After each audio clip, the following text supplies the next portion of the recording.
Bueno, oramos, ¿sí? Padre, te damos muchas gracias por tu amor, por tu misericordia, por tu paciencia, por tu gracia, Señor. Especialmente por tu gracia, Padre. No es por nuestros méritos, no es por la cantidad de nuestra fe, no es por las cosas que hacemos, Señor, que nos has mirado, porque realmente, Padre, no hay nada que podamos hacer para merecer algo de ti. Somos indignos. Sin embargo, nos amas, Señor, y has derramado tu misericordia sobre nosotros.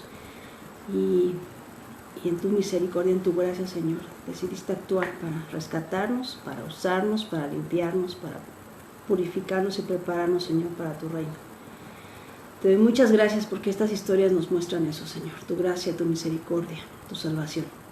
Así que esta tarde te ruego que nos ayudes, que nos enseñes, que abras nuestro entendimiento, nuestros ojos espirituales, que nuestra mente pueda guardar, Señor, tu palabra y recordar las cosas que son muy importantes de este pasaje de la Escritura. Así que te alabo y te bendigo, Señor, por lo que nos vas a enseñar hoy.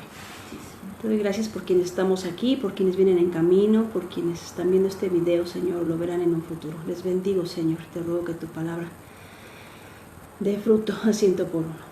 En el nombre de Cristo Jesús, Yeshua, nuestro Mesías. Amén. Muy bien.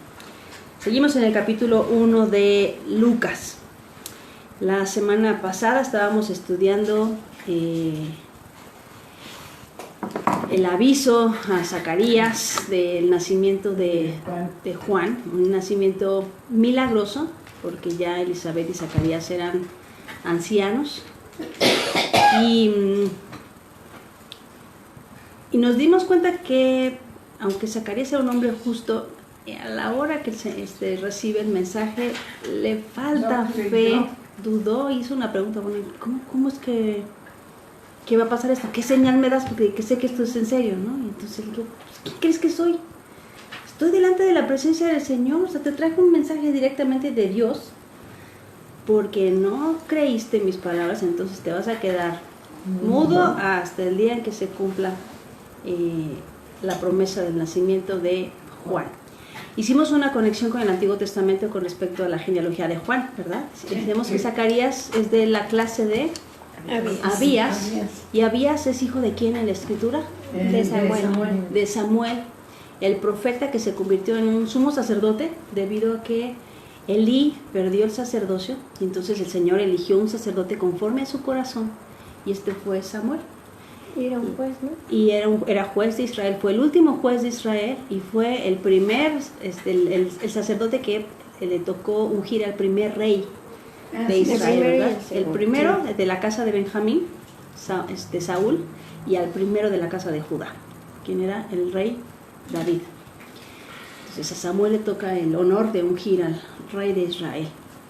Y Samuel tiene un hijo que se llama Abías. Entonces una de las clases en las que se dividen las 24 clases de las órdenes de los sacerdotes es la clase de Abías, la octava, de donde viene Zacarías. En el segundo de Samuel. Y por esto podemos saber que cuando estaba sirviendo Zacarías en el templo, calculamos que estaba entre la fecha de la fiesta de Pentecostés, que sirviendo una semana antes y la semana de Pentecostés, porque había una multitud afuera esperando a la hora de la oración, en la que se encendía el incienso cuando recibe la visión.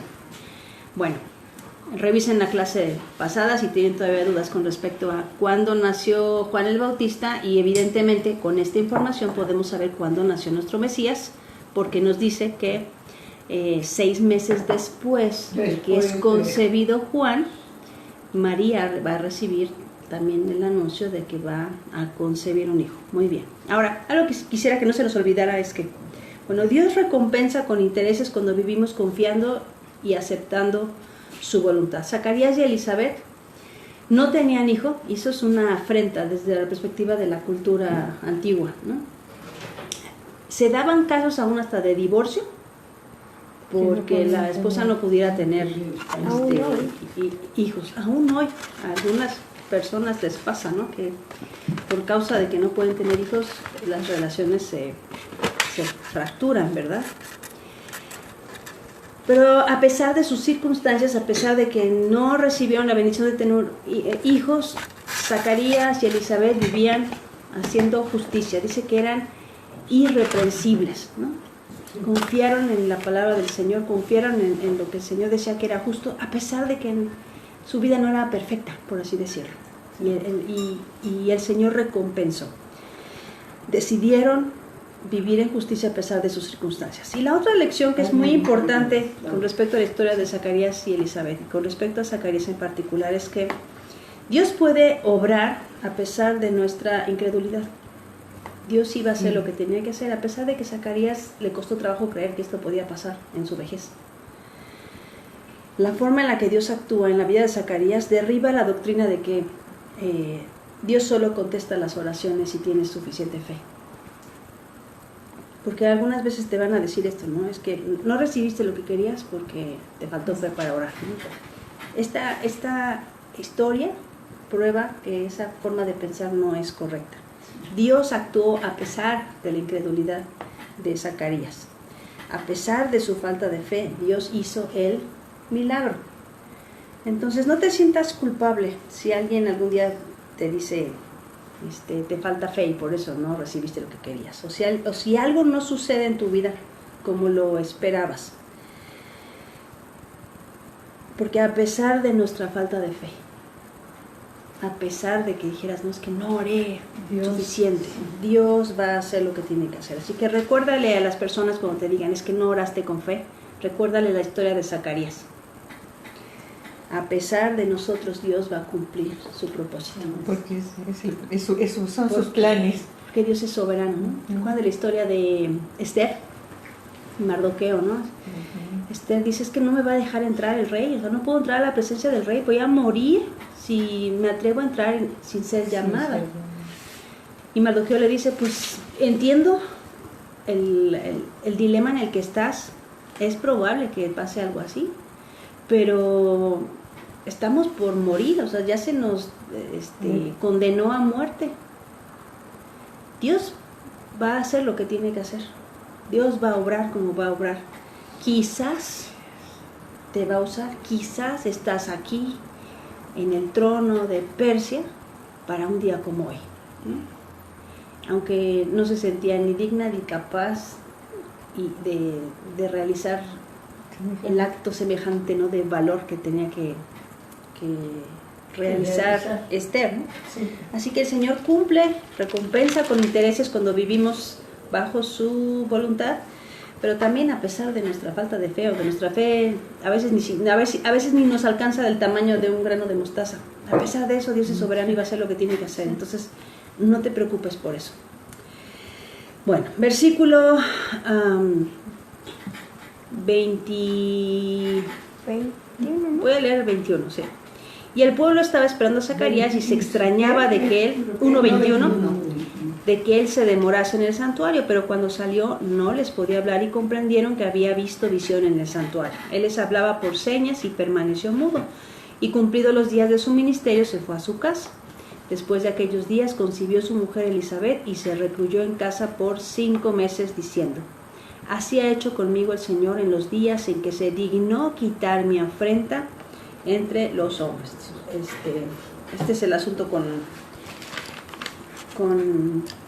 Elizabeth, ¿no?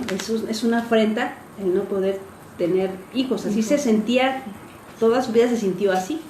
Y sin embargo eso no le impidió vivir en integridad, en justicia, ¿verdad? Obedeciendo los mandamientos del Señor.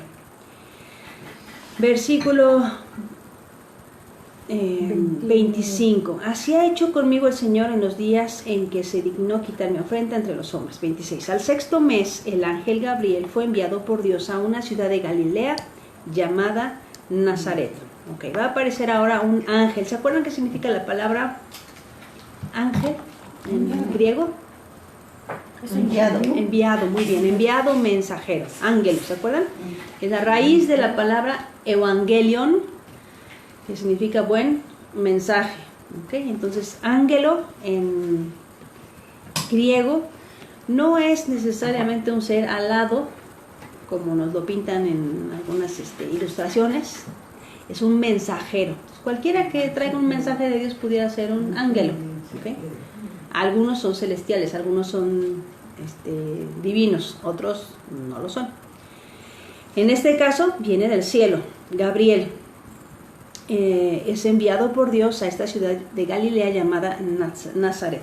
Okay, entonces 500 años antes de este evento, Gabriel ya había aparecido en la historia de Israel. ¿Se acuerdan? ¿En dónde? Sí. ¿En qué libro de la escritura encontramos a Gabriel por primera ¿En vez? Daniel? Muy bien, en el libro de Juan. Daniel, llevándole Juan. Gabriel un mensaje al profeta Daniel, cuando Daniel empieza a orar y decirle al Señor, Señor, se acercan los 70 años, el cumplimiento de la profecía de Isaías.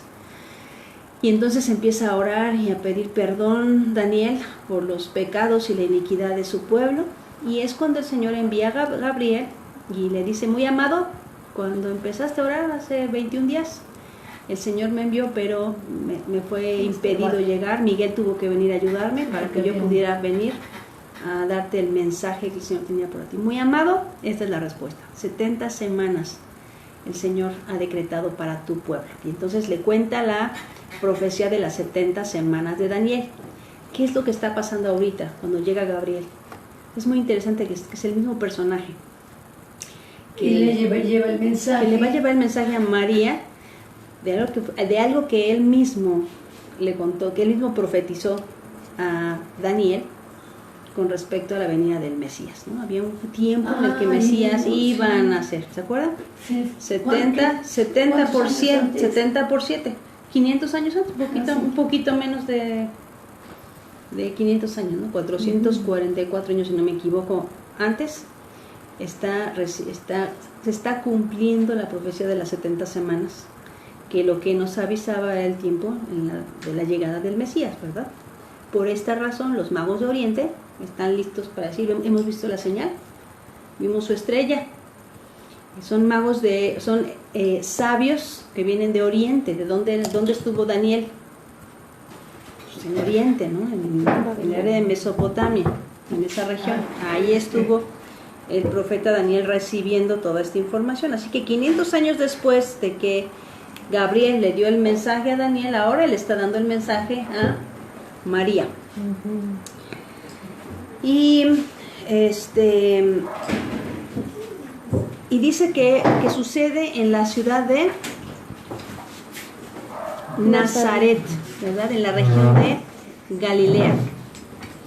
Nazaret, en la región de Galilea. Por esta razón el Mesías va a ser llamado Jesús de Nazaret, ¿ok? Porque es en esta región de donde es María y a donde finalmente van a regresar para que Jesús crezca, aunque Jesús nace en otra ciudad. ¿Se acuerdan en qué ciudad nace Jesús? Belén. Nace en Belén de Judea. María habita en la ciudad de Nazaret, que se encuentra en la región de Galilea, que está esto al norte al norte de Jerusalén, ¿no?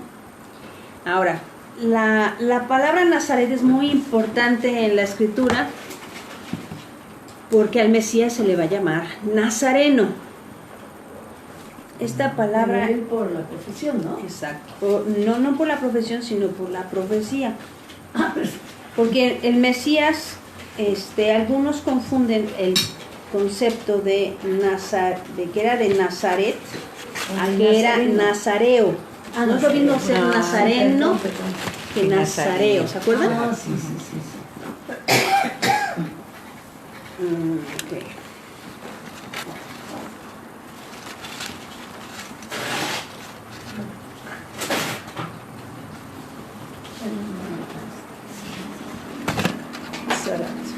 Okay. La palabra de Nazaret surge un término después, el término Notzrim o Nazareno. Es el nombre que van a recibir los seguidores de Jesús, ya como secta, como un grupo separado del resto de las sectas judías. Ahora se le va a conocer a la secta que sigue a Jesús el Mesías como los nazarenos. Al principio es como un insulto y después lo adoptan como un nombre propio. Los primeros cristianos realmente no se llamaron cristianos, los primeros cristianos se llamaron nazarenos, porque Jesús era de Nazaret. Ahora, proféticamente esto es muy importante. Nazaret en hebreo significa netzer, que es la raíz. Netzer Nosrit, no. significa rama. Y notzrim significa las ramas, pero también es una palabra en hebreo para guardas, o para centinelas, o para atalayas. Los que guardaban los muros eran los notzrim. Proféticamente esto es sumamente importante. ¿Por qué? Porque el Mesías tenía que ser llamado nazareno. Para que se cumpliera la profecía de que sería llamado nazareno. ¿Por qué tenía que ser llamado nazareno el Mesías? Porque la profecía dice que él sería la rama. Vamos a buscarlo en nuestra Biblia, ¿sale? ¿En Juan 10? No. Sería la rama o el vástago. Lo pones aquí adelante ahorita para que... Abran sus Biblias en Isaías 11. Zacarías 11. Isaías 11. Vamos a ponerles aquí. Más para la derecha, perdón, para acá, para la izquierda. Ahí está. Esta es la palabra Natzarat. La raíz Natzarat es de Netzer, rama, y la palabra Notzrim, como se conocía a los primeros creyentes nazarenos, se puede traducir también como guardas o las ramas. ¿Okay? Entonces, Isaías 11:1 dice: saldrá una vara del tronco de Isaí y un vástago retoñará de sus raíces. La palabra vástago ahí en hebreo es Netzer. Isaías 11, ¿qué? Isaías 11:1. De sus raíces. La palabra vástago, ahí sí, en hebreo es Netzer, la raíz, que es rama o retoño. ¿Ok? Entonces al Mesías se le llamaría el Netzer, la rama. ¿Qué versículo fue ese? Isaías 11:1. Y reposará sobre él el espíritu de Jehová, espíritu de sabiduría, de inteligencia, espíritu de consejo y de poder, espíritu de conocimiento y de temor de Jehová. Si tú lees Apocalipsis capítulo 1 vas a ver que dice que el Mesías tiene los 7 espíritus de Dios. Bueno, ahí están los 7 espíritus de Dios. Como leas, y los 7 espíritus de Dios, ¿de qué está hablando? De esta profecía de Isaías capítulo 11. Vástago. Vástago, Netzer. Netzer. Netzer. Netzer.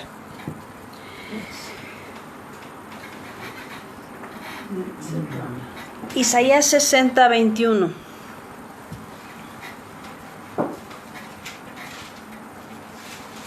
Dice: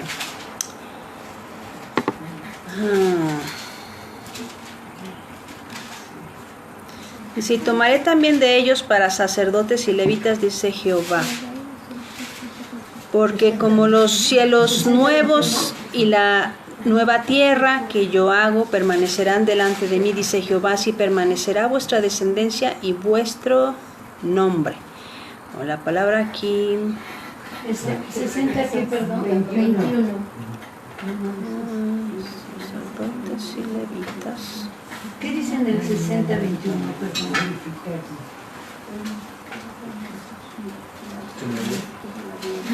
¿Qué dice? En tu pueblo todos ellos serán justos. ¿Me repites la cita? Sí, pero no es la- Dije 21, pues más de que es más... Sí. Está padre, pero creo que no sé. No sé Sí, qué quería. cuando dice renuevo de mi plantío. Sí, es el versículo, ¿qué es? ¿4?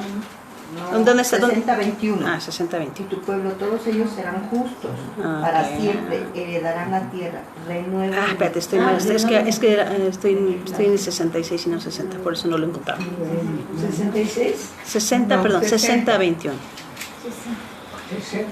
Hola, Belén.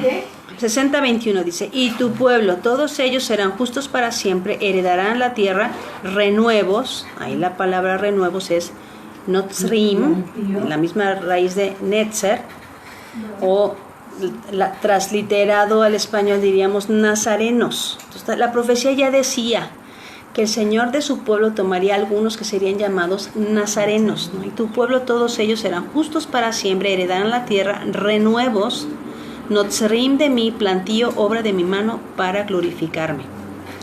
El pequeño vendrá a ser 1000, el menor un pueblo fuerte. Yo, Jehová, a su tiempo haré esto, que esto sea cumplido. Muy bien. Ahora, en Daniel 11, 7, Daniel 11, 7, dice, pero un renuevo de sus raíces se levantará sobre su trono y vendrá con ejército contra el rey del norte y entrará en la fortaleza y hará en ellos a su árbitro y predominará. Entonces está diciendo que vendrá un renuevo que se va a levantar sobre su trono para vencer al rey del norte. Va a venir a hacer guerra. Daniel capítulo 11 estamos hablando de ya profecías mesiánicas. Y el nombre que recibe es el renuevo. Otra vez es Netzer. Entonces ya estaba profetizado que el Mesías sería llamado el Netzer. Finalmente, Jeremías 31:6. Jeremías 31 es el capítulo del nuevo pacto. ¿Se acuerdan? Sí. 31. Jeremías 31, versículo 6. Jeremías 31:6 dice, porque habrá día en que clamarán los guardas en el monte de Efraín, levantaos y subamos a Sión, a Jehová nuestro Dios, porque así ha dicho Jehová, regocijaos en Jacob. Ay, lo cambié, perdón. Jeremías. Guardas son los nazarenos, ¿no? Sí. Porque así ha dicho Jehová, regocijaos en Jacob con alegría y dad voces de júbilo a la cabeza de naciones, haced oír, alabad y decid, oh Jehová, salva a tu pueblo, el remanente de Israel. Y luego dice que los va a hacer volver de las 4 esquinas de la tierra, con lloro, con clamor, con misericordia, y finalmente en el versículo 31 va a decir, este es el nuevo pacto que haré con la casa de Israel y con la casa de Judá. Bueno, en el versículo 6 dice, porque habrá día en que clamen los guardas en el monte de Efraín. La palabra guardas ahí en hebreo es notzrim. La raíz es natzar otra vez. ¿Netzer o Natsar? Natsar. O sea, tiene las mismas letras en hebreo. Nun, Sadik y Resh. Estas letras. Nun, Sadik y Resh. Es la misma raíz de Netzer, nada más que la vocal es Natsar. Pero tiene la misma raíz. Y aquí se traduce al español como guardas o atalayas. Tiene la misma raíz de Notzorim. Entonces sería Natzarat. Nazarat, sí, Nazarat. En lugar de Nazarín. En vez de la palabra en hebreo es notzerim, ahí para guardas o para atalayas. Sí. ¿Okay? La raíz que ponen ahí es natzar, porque aquí se traduce al español como los guardas, los que están en las torres, ¿no?, de los muros. Va a haber un tiempo en el que habrá aquellos que estarán clamando, protegiendo, mirando, ¿no? Y dirán, y van a clamar, ¿no? Levántense, vamos a regresar a Sion. ¿Qué es lo que está pasando ahorita en el mundo, no? Los guardas le están gritando al pueblo del Señor, vamos a regresar a la palabra del Señor, vamos a estudiar la escritura desde el principio. El rey ya viene, el Señor hizo un nuevo pacto con nosotros, ¿no? Eso es lo que hace el guarda de la atalaya, ¿no? Les llama la atención del pueblo, o sea, vamos a tocar la trompeta de nuestra boca para decir, volvamos al Señor. Esto proféticamente se está cumpliendo en nuestros días. Y además dice, los guardas del monte de Efraín. Sí. Si te estás perdiendo de la clase de Panorama Bíblico los domingos, no te la pierdas para que entiendas quién es Efraín. Entonces, rápidamente, ¿Efraín quién es? Efraín es el hijo de José, el que tuvo el que recibió la bendición, la doble bendición de su papá. Y proféticamente Efraín se convierte en el reino del norte. ¿Se acuerdan que se divide Israel por el pecado de Salomón? El reino del norte y el reino del sur. Y al reino del norte se le conoce también como Efraín. El reino del norte, Israel o casa de ¿Qué es Efraín. lo que le decías al pastor que nos dijera? Ajá. También se llama. También se llama Efraín. ¿Por qué es Sí, importante? es Porque claro. Efraín se va a convertir en gentiles entre las naciones. Y un día el Ujú. Señor va a decir, regresen. Regresa Efraín, regresa a casa, porque además tú eres mi primogénito, ¿no? Efraín recibe la doble porción como primogénito. Y a estos guardas, que van a llamar Efraín de vuelta, se les llama Notzrim, nazarenos, ¿ok? Guardas, atalayas. Por esta razón es relevante que María recibiera esta señal, esta visión, más bien esta visita de Gabriel para saber que ella es la escogida para concebir del Espíritu Santo al Mesías en la ciudad de Nazaret. Por esta razón al Mesías se le va a llamar Nazareno, porque estaba profetizado. El Mesías sería llamado la rama y a sus seguidores, los guardas, se les llamaría Notzrim, nazarenos. ¿Okay? Y en Hechos vas a encontrar que a los primeros cristianos se les llama los nazarenos. Muy bien. ¿Hechos? En Hechos, sí. Ahora, y dice, vamos a regresar a Lucas.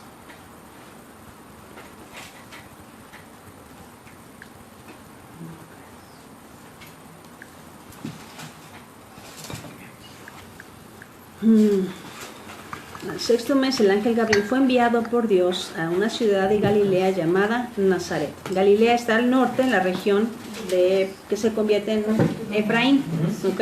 Esta región. Vamos en el versículo 26. Sería bueno tener un mapa. Sí, muy bien.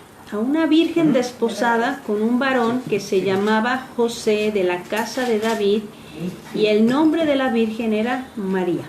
Ahora, estaba profetizado que el Mesías iba a nacer de una virgen. Sí. Sí. Isaías capítulo 7. Vamos a Isaías capítulo 7. ¿Cuándo se escribió el rollo del libro de Isaías? ¿Alguien sabe?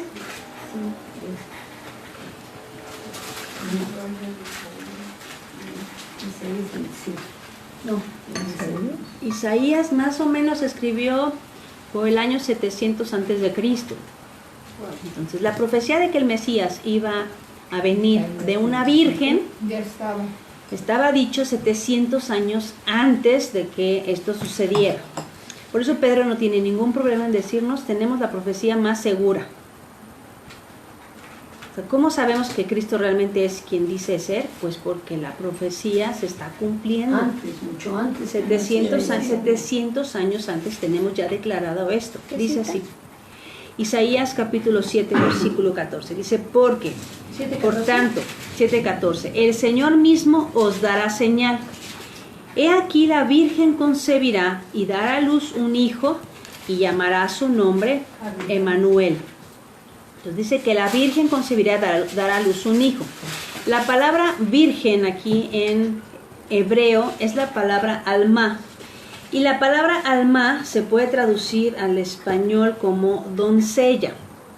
Una doncella es una mujer que no está casada. Algunos podrían decir es una mujer joven. 7:14. Pero entonces no necesariamente tiene que ser una virgen, ¿verdad? Sino simplemente una mujer joven. Podría estar casada y ser una mujer joven. Pero la profecía dice que es una señal. Que una mujer joven, casada, tenga un hijo no tiene nada de especial. Pues tiene que ser una señal. Tiene que ser algo milagroso. Que era virgen. Por esta razón, hay que leer las dos palabras, porque muchos judíos te van a decir, es que era una doncella, dice una doncella, no dice que tenía que ser un nacimiento virginal. Pues sí, pero es que dice que es una señal, para empezar. Ahora, esta señal, la palabra en griego para virgen es la palabra parthenos.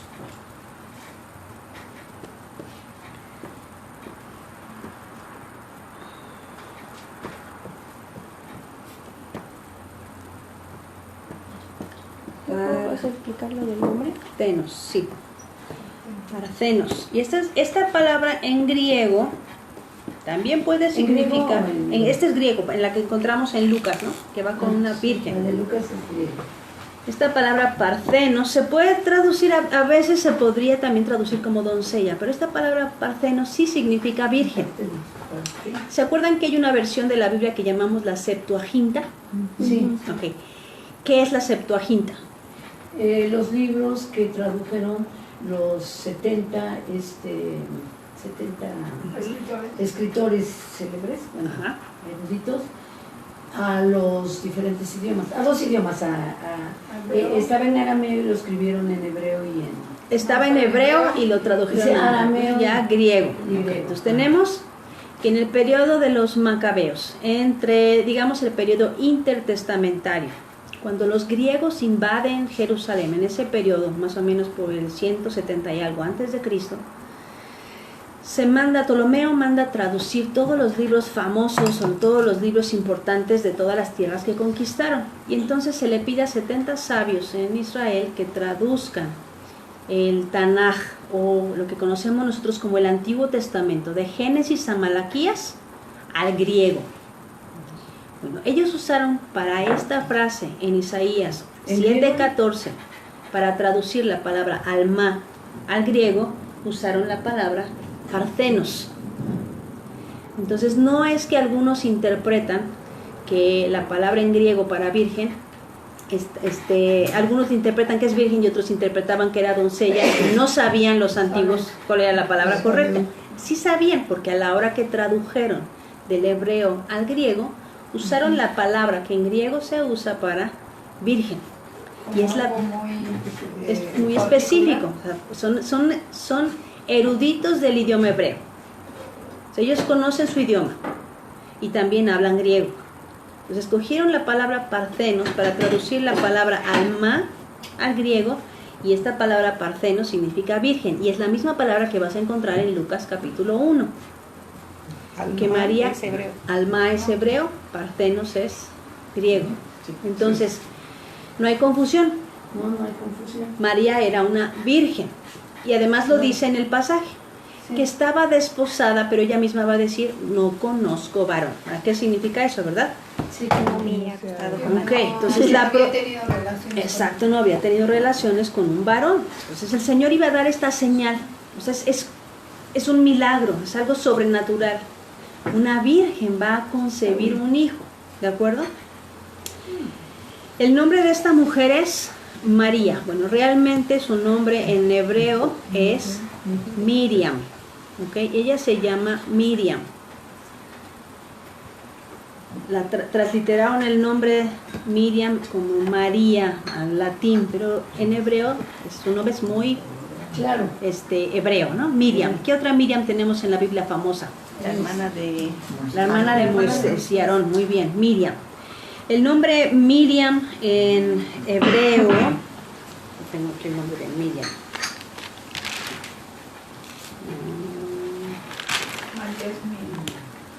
Sí, noté lo que significan los nombres, o no lo sé.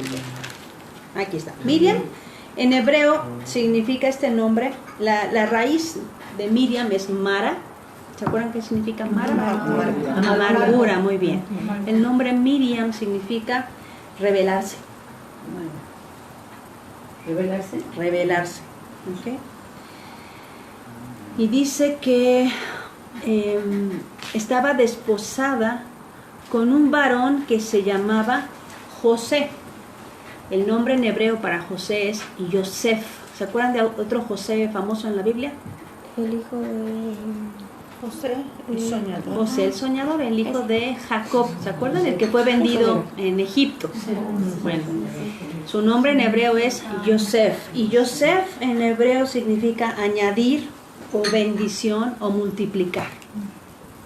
Es una combinación interesante, ¿no? O sea, a pesar de la rebeldía, Dios va ¿Significa? a añadir bendición o multiplicar. O sea, si hiciéramos esa combinación con los nombres, ¿no? A pesar de la rebeldía, el Señor va a bendecir. ¿Con qué? Con un hijo. Este José es de la casa de David, dice que es de la casa de David, y el nombre de la Virgen dice que era Miriam. En la historia bíblica tenemos que entender que la forma en la que se comprometían las personas es diferente a como lo hacemos ahora. Dice que ella estaba desposada. Si no conocemos la cultura hebrea, a lo mejor pensaríamos que ellos ya estaban casados. Bajo nuestra forma de pensar, sí, pero no. Entonces, vamos a ver cuáles son las diferencias. Bueno, ¿qué sucedía en la cultura hebrea? Se realizaba una ceremonia en la que se invitaba a las dos familias. Cuando un joven decía estoy listo para casarme, iba a la casa de la chica y primero le preguntaba al papá si podía tomarla por esposa. El papá le preguntaba a la joven, ¿te gusta el joven para casarte? ¿Te quieres casar con él? Si ella decía que sí, entonces comenzaba una ceremonia en la que se iba a firmar un contrato que en hebreo se llama ketubá. Está bien, que se llama ketubá. Este contrato matrimonial incluía todas las cláusulas, obligaciones y bendiciones que iban a recibir ambas partes de este contrato matrimonial.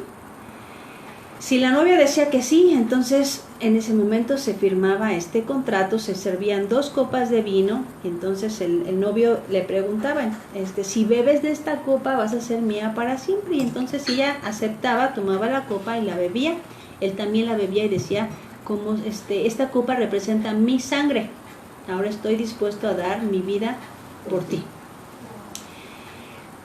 Una vez sellado el pacto, entonces ahora el joven regresaba a casa. En ese momento, aunque ya estaban oficialmente casados, la única manera en que ellos podían renunciar a este compromiso era a través de una carta de divorcio. Esto no podían decir, bueno, ya siempre no, y terminamos el compromiso. Ya estaban comprometidos a un nivel en que la única forma de terminar este compromiso era entregando una carta de divorcio. Pero todavía no van a vivir juntos. ¿Qué es lo que va a pasar? Bueno, en esta cultura de patriarcado, el joven tiene que regresar a casa del padre y empezar a construir, levantar una casa para su novia, para su esposa. Este periodo puede durar de 1 año, máximo 2 años. Y el novio no puede volver por su novia hasta que el papá le diga, la casa está lista y tú estás listo, puedes ir por tu novio. Mientras tanto, la novia ha estado esperando al novio, se ha preparado su ajuar, realiza un baño ritual de purificación y dedicación, porque ahora ya no es soltera, ahora es casada. Aunque no vive con él, Está desposada. Pero todavía no se han juntado. Todavía no viven juntos. Y está esperando siempre con la lámpara llena de aceite para cuando escuche el sonido del shofar y empiecen la familia del novio y los amigos del novio a gritar, ya viene el novio, ya viene el novio, ella esté lista y pueda prender la lámpara que está fuera de su ventana, agarre todas sus cosas, las meta en su baúl y se vaya con el novio a celebrar las bodas. Una ceremonia que usualmente una fiesta que dura 7 días. ¿Okay? Y entonces se consume el matrimonio. Pero antes de eso, estos 2 años, ellos se han visto lo mínimo, probablemente no se han visto. Era lo más común que no se veían en este periodo de desposorio en el que el novio estaba preparando la casa, porque estaban los dos preparándose para este día. ¿De acuerdo? Entonces, María, por esta razón, está desposada con José, pero sigue siendo virgen, no ha vivido con él. José, ¿qué está haciendo? Preparando la morada para su futura como ahorita esposa, ustedes, ¿no? Que llevan, sí, se están preparando para eso, ¿verdad? Ya llevan casi el año, ¿verdad? No. Menos. Ahora, curiosamente es lo mismo que vino a hacer Jesús, Yeshua, nuestro Mesías. En la cena de Pascua, o la cena previa a la crucifixión de Cristo, se sirve una copa y la reparte entre sus discípulos y les dice, esta es la nueva. Es la iglesia. Cristo está dispuesto a morir por su novia, igual como el novio está desposándola. Y tiene a 12 representantes de las 12 tribus de Israel delante de él en esa mesa. Y sí, los 12 apóstoles. Y se firma el contrato cuando ellos toman la copa, cuando parten el pan. Este es mi cuerpo, esta es mi carne, que por vosotros es partido, porque está dispuesto a morir por ella. Y una vez que muere y resucita, dice que se va a preparar un lugar. Dice, no los voy a dejar solos, se va a quedar el Espíritu Santo, voy a dejar al amigo de la novia, mientras yo voy a preparar lugar para ustedes. Voy a prepararles moradas. Si no hubiera moradas yo se los diría, pero si hay moradas para todos ustedes. O imagínense las mansiones que nos está haciendo, que ya le tomó 2000 años hacerlas. Entonces sí vale la pena esperar, ¿verdad? Para ese gran día. La novia que tiene que hacer. Y la novia que tiene que hacer es prepararse, ¿verdad? Se bautiza en un bautismo de purificación, de identificación con Cristo, porque ahora ya le pertenece a este nuevo novio, ¿verdad? Ya no es soltera, ahora está desposada con Cristo. Y se está preparando en santidad, en pureza, y mantiene con su lámpara encendida, ¿verdad? ¿Qué tiene que tener la lámpara? Según la parábola de las 10 vírgenes, tiene que tener aceite. Todas tienen lámpara, todas tienen palabra. Solo 5 de ellas son prudentes y tienen aceite, ¿verdad? Solamente en 5 de ellas se ha visto el fruto de la obediencia, de que tienen palabra de Dios y la están obedeciendo, se están purificando. Sus vestidos, el vestido de novia se está purificando, ¿verdad? ¿Qué dice Apocalipsis que es el vestido? Fino, que son oraciones. Que son las las obras justas de los santos, dice. Y la novia se ha preparado y se ha vestido de lino fino, blanco y resplandeciente, que son las obras justas de los santos. Entonces ha estado practicando las cosas que ha aprendido en la lámpara, que es la palabra de Dios. Lámpara es a mis pies tu palabra y lumbrera a mi camino, dice el Salmo. Entonces es lo mismo que hizo Cristo, cumpliendo el mismo proceso, la misma tradición del matrimonio hebreo. No hay nada extraño cuando Jesús está haciendo estas cosas delante de sus discípulos. Quizá para nosotros es muy raro porque estamos muy lejos de la cultura hebrea, pero cuando conocemos cómo era la tradición de la boda, pues podemos entender qué es lo que estaba pasando. Entonces, por esta razón, María está desposada con José, pero no vive con él. Ya estaba casada con José. Ahora, José es de la casa de David. En la escatología o en la forma de pensamiento que interpreta los eventos del futuro, la profecía de los judíos, ellos habían observado que, por ejemplo, en la profecía de Zacarías dice que el Mesías entra montado en un pollino a la ciudad, en Zacarías, pero en Daniel dice que el Mesías viene en las nubes. Es la segunda venida. En Isaías 53 dice que el Mesías es despreciado, herido, muerto, humillado, pero en otros pasajes dice que el Mesías viene como Rey de Reyes y Señor de Señores. Y eso provocaba mucha confusión. Llegaron a desarrollar una teología en la que había 2 Mesías. A uno le llamaban Mashiach ben Yosef, o Mesías hijo de José. Y a otro le llamaban Mashiach ben David, Mesías hijo de David. Porque veían estas 2 facetas del Mesías, como si un Mesías fuera sufriente y después vendría un Mesías que es Rey de Reyes. Cuando Juan el Bautista manda a sus discípulos a preguntar, oye, ¿eres tú el que estábamos esperando o esperamos a otro? Juan el Bautista ya había declarado, he aquí el Cordero de Dios que quita el pecado del mundo. Él ya lo había reconocido como el Mesías, como el Mashiach ben Yosef, como el Mesías leproso, sufriente, como el Mesías sufriente, como el José de la historia de Génesis, que fue vendido por sus hermanos y humillado y terminó lejos como extranjero y termina salvando a sus hermanos, ¿verdad? Termina salvando a todas las tribus de Israel. Entonces veían así al Mesías y Juan el Bautista ve así a Jesús. Él es el Cordero de Dios que quita el pecado del mundo, que es lo que dice la profecía de Isaías 53. El Mesías va a venir a llevar en sí mismo nuestro pecado, ¿no? Por sus llagas fuimos nosotros curados y llevó en él el pecado de todos nosotros. O sea, Juan no tiene problema con ese Mesías. pero no entiende la otra parte y por eso manda a sus discípulos a preguntar, ¿eres tú? O sea, ¿solo es uno el que estamos esperando o viene otro? Estamos esperando a otro. Y la respuesta de Jesús, vayan y díganle a Juan, los cojos andan, los ciegos ven, los leprosos son limpios, cuéntenle lo que están viendo sus ojos. O sea, este Mesías cumple con todas las características del Mesías hijo de José y del Mesías hijo de David. Por eso es tan relevante que esté esta información aquí en nuestra Biblia. Por eso sabemos que María se va a David. casar Ajá. con un hombre que se llama, o está desposada con un hombre que se llama Yosef, y que es de la casa de David. Fíjate que la tipología del Mesías, de esta historia profética que explica la naturaleza del Mesías, está hasta en la historia de la genealogía del que será su padre adoptivo, José, que es de la casa de David. Entonces, para los hebreos era muy claro que había esta distinción entre la obra del Mesías, ¿no? Como el que iba a cargar con nuestros pecados, pero el que vendría como el Mesías triunfante. Por eso, después los discípulos entienden, va a regresar.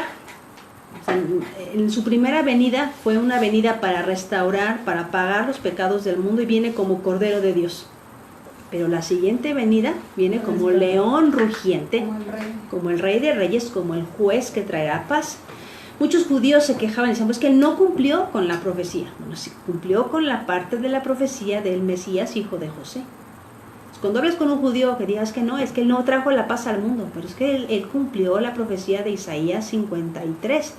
Todavía le falta cumplir la parte de Isaías, capítulo 12, ¿no? Cuando viene como Rey de Reyes, Señor de Señores, Daniel capítulo 7, ¿no? Que vienen las nubes.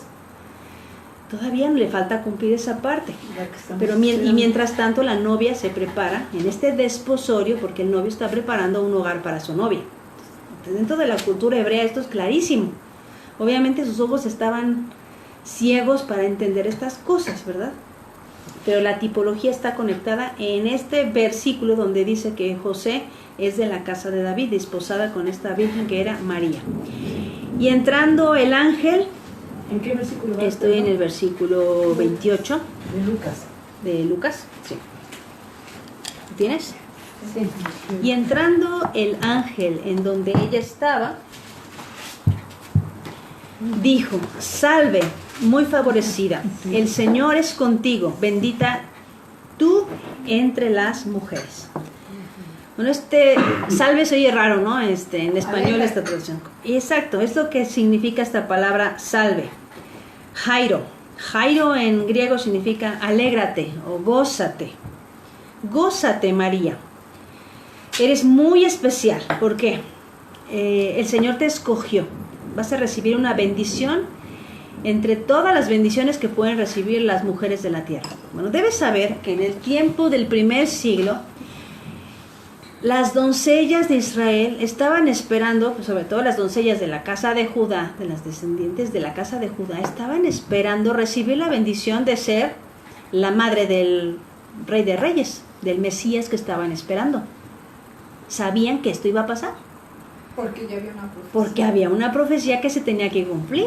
Sí, todos los Entonces, judíos lo sabían. las mujeres, las doncellas, ellas ya estaban esperando que sucediera esto. Entonces, cuando María recibe este anuncio de, tú eres la escogida, tú eres la elegida por Dios, porque a través de ti va a venir la salvación de Israel. María o Miriam era una mujer judía, era una mujer justa, tzedeká, que guardaba las instrucciones de Dios, que guardaba la ley de Dios. Y como toda doncella de Israel estaba esperando que se cumpliera esta profecía. A lo mejor me toca a mí ser la madre del futuro Mesías o escogido, ungido, rey de Israel. Y eso es lo que le dice, tú eres la escogida, bendita entre todas las mujeres de Israel. Mas ella, cuando le vio, se turbó por sus palabras y pensaba, ¿qué salutación sería esto? ¿Qué saludo es este? ¿No? Sí, aún Alégrate le porque extrañó. le extrañó lo que está pasando, ¿no? Llena de gracia. Llénate de gozo.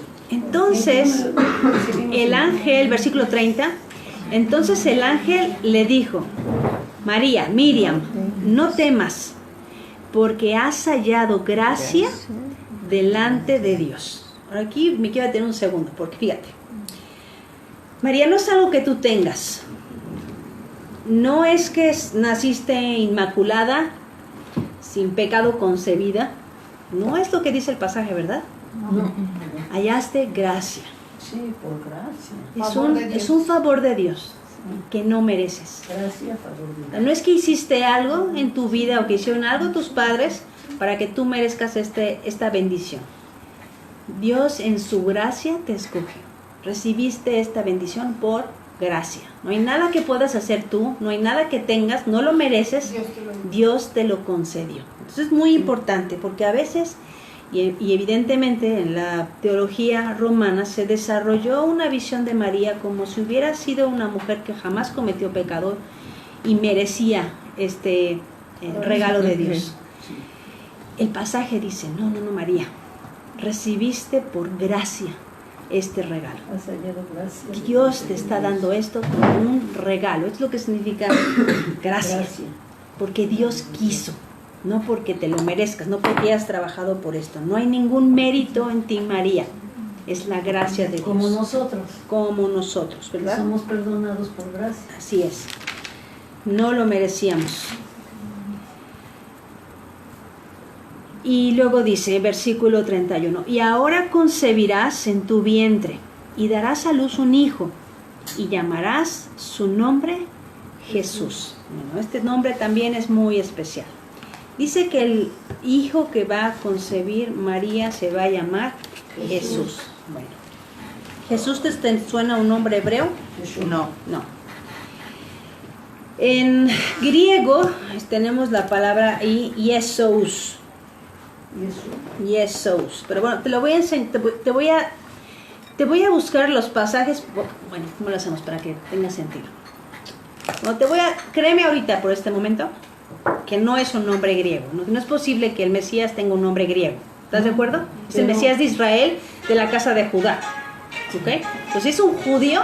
Pero en la traducción... Algo pasó. Exacto, Algo sí. pasó en la traducción que terminó como Jesús. ¿De acuerdo?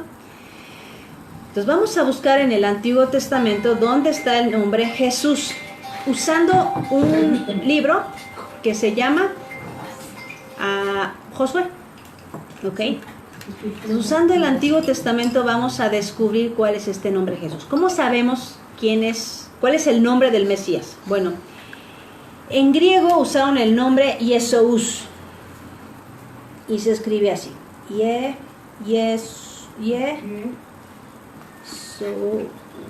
Este es el nombre en griego que vas a encontrar en este pasaje de Lucas, ¿ok? Jesús, ¿ok?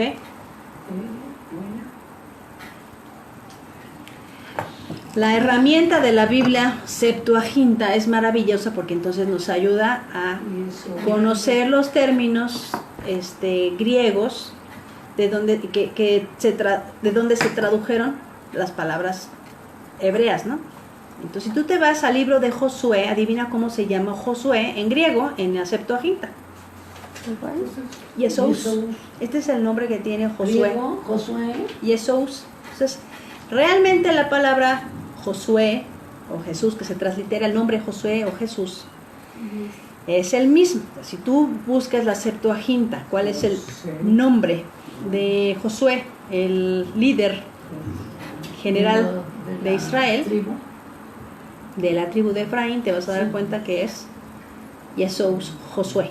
Ahora, Josué tampoco se llama Josué en hebreo, ¿ok? Josué en hebreo, vamos a buscar ahí los pasajes en el Antiguo Testamento.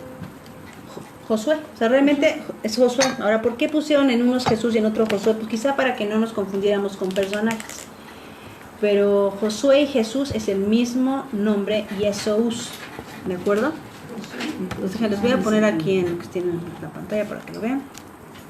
Ahí está, Jesús, ¿ok?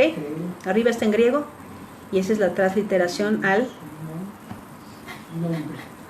español. La pronunciación es más bien, tienes razón, es la pronunciación de la palabra griega Jesús, ¿de acuerdo? Así es como lo vas a encontrar en Lucas y en Mateo. Y le pondrás por nombre Jesús. Y este Jesús es la transliteración del nombre Yehoshua. Okay. La primera vez que vamos a encontrar este nombre Yehoshua va a ser en el libro de Números. En Números 13, versículo 8, menciona el nombre de este personaje. Vamos a Números 13, versículo 8. 8. Números 13, 8 dice: de la tribu de Efraín, Oseas, hijo de Nun. Pues no, que era Josué. Bueno, oficialmente Josué se llamaba Oseas, en hebreo Josías. Joshía es el nombre de este personaje, hijo de Nun, y en el versículo 16 dice: estos son los nombres de los varones que Moisés envió a reconocer la tierra, y Joshía, Oseas, hijo de Nun, le puso Moisés el nombre de Josué. Y aquí Josué en hebreo es Yehoshua. Yehoshua es el nombre que tenemos ahí transliterado al español como Josué. Yehoshua en hebreo, te lo voy a escribir para que lo tengas, porque quiero que te aprendas el nombre del Mesías. Yehoshua. Entonces este es Yehoshua, este Josué, Sí, el de Números. sí. Yehoshua.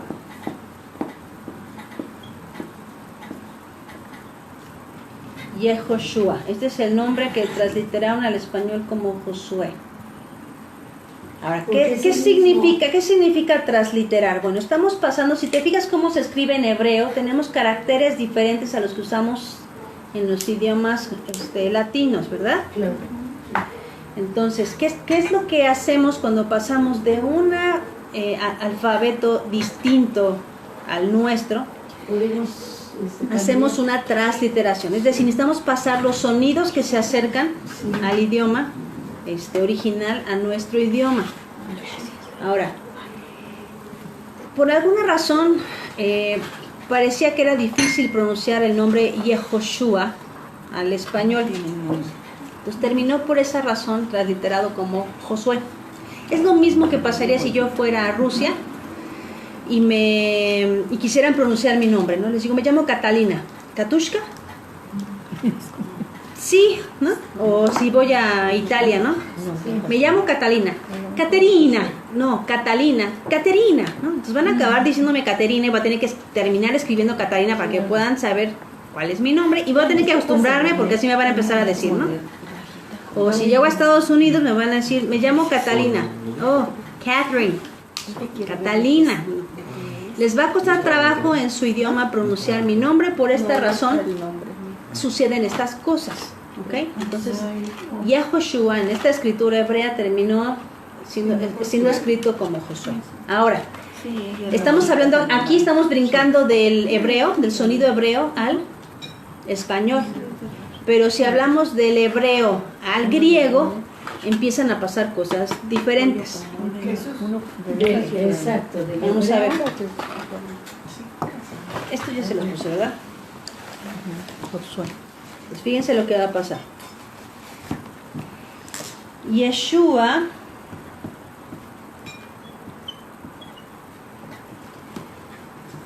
pasó a Yesou.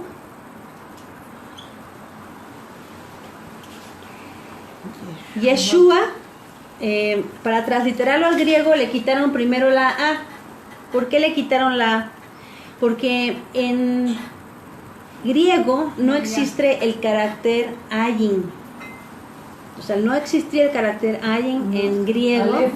Entonces, no es Aleph, es el ayin. Entonces, no hay. El ayin, sí. El que no Aleph habla. sí Ajá. hay alfa Sí, en sí, griego, sí. pero ayin Perdón. no existe ese carácter. Entonces, lo que hicieron fue quitarle la A Sí. cuando lo van a transliterar al griego. Y luego le quitaron el sonido SH.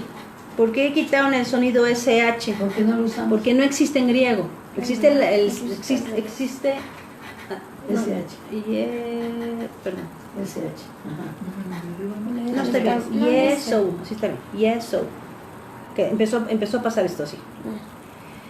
Vamos a de Yehoshua, ¿no? Pero nada más le quitaste la S y no le quitaste Le la quitamos la S nada más porque sí existe el sonido sigma en Sí. griego, H. Ah, sí. ¿no? O la S. Sí. Pero el H no. El sonido sh en griego no existe. Pero Es ahí como no dice este es yesh, Por eso. aquí. Por Pero eso, arriba porque está no existe. Yeshua. Ajá. Te hablo de Yehoshua. Vamos a Está poner, bien. voy a poner acá música para acá. No te... Todos estamos pendientes de la Yehoshua. Que le puse en Yeshua nada más. Yesou, ¿ok? Ya le quito El la shin lo quitamos porque no suena sh, entonces vamos quedando solamente con la S. Sí. Y entonces, ahora el Yesou se va a convertir en Yesou, porque no hay sonido Y en griego. Hay sonido iota, pero no y en griego. Entonces van a poner la iota en vez de la Y. Entonces ahora tenemos Yesou. Sí. Y Ya luego sé. va a pasar a Yesous. Ahí va. Y se añade la S más la S porque en la transliteración la letra S en griego indica un nombre, es nominativo. Entonces los nombres usualmente van a terminar en S en griego, no van a terminar en vocal abierta cuando es masculino, y para que sepamos que es un nombre, en griego se le añade una letra S. Este es el nominativo en griego. ¿Ok? Porque quiero que entiendas por qué pasó Sí, lo que pasó, claro. ¿de acuerdo? Pero los que no conocen- Luego le vamos a quitar el sonido O, la O la quita en griego, se quita al transliterarlo a las lenguas latinas, ¿ok? El sonido, el diptongo OU no se utiliza en las lenguas latinas, en inglés y en español. Es raro un nombre que tenga un diptongo OU. Y entonces se suman las dos letras y terminamos con el sonido U nada más. Y entonces tenemos Jesús, ya cuando pasamos al latín. Y después, por ahí del siglo XIV, el sonido de la I pasó a ser una J, porque se añadió la letra J al inglés. Todavía en esa época, en el siglo XIV, se pronunciaba la J como Y, y lo hicieron así para acercarse más al original sonido en hebreo. Entonces decía Jesús. Así es como lo pronunciaban en el siglo XIV en inglés. Cuando se empiezan a hacer las traducciones al español, se mantiene esta letra J, que a veces se pronuncia como Jesús en algunas, todavía en las lenguas latinas, y después la J terminó siendo una pronunciación gutural como la ahora pronunciamos. Por eso terminamos diciendo Jesús, y en inglés Jesus, ¿verdad? Así es como pronuncian este nombre que terminó siendo Jesús. Obviamente, ya cuando llegas aquí, estos ya estamos súper lejos de Yeshua, ¿verdad? Sí, se translitera otra Ok. De Yehoshua a Jesus o a Jesús, ya estamos 10 pisos lejos del Por eso original. ahora cuando dice uno Yeshua, se sorprenden, Sí, como antiguamente, recién de que nosotros fuimos cristianos, sí. si tú en lugar de decir Dios decías Jehová, porque aquí todo el camino dice Jehová, Sí. O ya ve. Ajá. O O Yahvé, decía, claro, Yahvé, en algunas Yahvé. traducciones el nombre de Exacto. Jehová quedó como Y la gente se Yahvé. sorprende porque son las diferentes traducciones. Ok, solamente no estamos hablando de personajes diferentes, simplemente estamos hablando de la transliteración de un idioma que tiene una fonética distinta, o sea, una forma de escritura, no fonética, un alfabeto distinto al nuestro. Intentamos adaptar a nuestra fonética el sonido del alfabeto al que estamos traduciendo, ¿no? Entonces, por eso a veces suceden estas cosas. Ahora, muchos sufren con esto y se rasgan las vestiduras, y cuando decimos Jesús, se les llena la boca diciendo, no, este es un nombre pagano. No se trataba de paganerías, no era un asunto de que estaban intentando, porque algunos van a decir, bueno, es que Jesús en hebreo significa el caballo. Bueno, si sus en hebreo significa caballo, Ge no significa nada, ja significa el o la, es el artículo en griego. Ja, sus diría el caballo.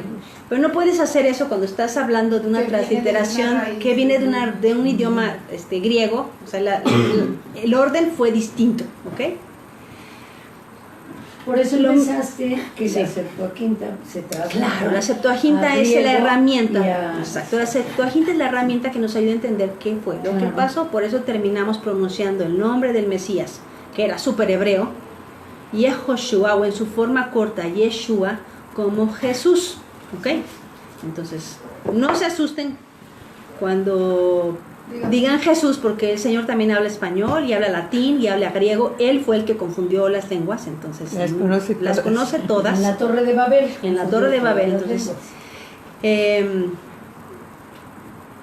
Porque algunos empiezan a hablar hebrañol, ¿no? Entonces, si no dicen Yeshua y Elohim y Abba Padre, piensan que no son espirituales. No.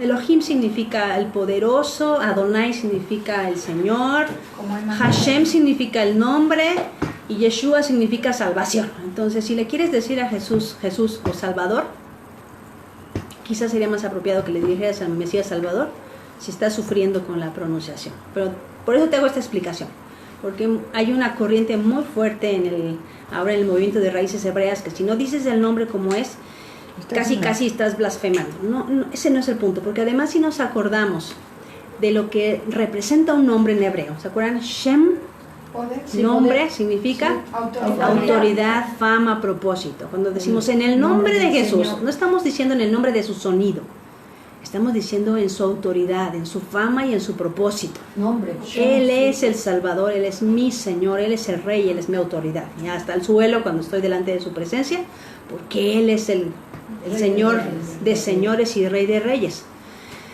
Y yo he visto al Señor, Rey de reyes, Señor de señores, contestar oraciones cuando le digo Jesús y hacer milagros y sacar demonios cuando decimos Jesús o cuando decimos Yeshua, ¿no? Entonces, qué bueno que ahora podamos entender esto y le puedas decir apropiadamente al Rey de reyes por su nombre, Salvador, Yehoshua o Yeshua por su Salvador. nombre cuando hablas con Él, ¿no? Dios. Yo prefiero que me digan Catalina o Cático, es la forma corta de mi nombre. Pero no tengo ningún problema cuando voy a Estados Unidos que me digan Kathy porque no pueden pronunciarlo de otra manera. O sea, no hay En problema, italiano ¿no? o En en italiano o en ruso, ¿ok? Está bien porque yo sé que se están dirigiendo a mí. Dios sabe que me estoy dirigiendo a Él. Mi intención es dirigirme a Él. Y yo sé que Él habla español, latín, griego, alemán, inglés y por supuesto Él creó el hebreo. ¿De acuerdo? Entonces es más importante el atributo del nombre que la fonética del nombre. Quería aclarar eso, Sí, ¿de acuerdo? viene. Bueno, después a la salida nos da un puntito de, Sí, muy bien. de- Ahora, de esto. la raíz del nombre Yehoshua es la palabra Yasha en hebreo, y Yasha significa ayudar, Ayudar.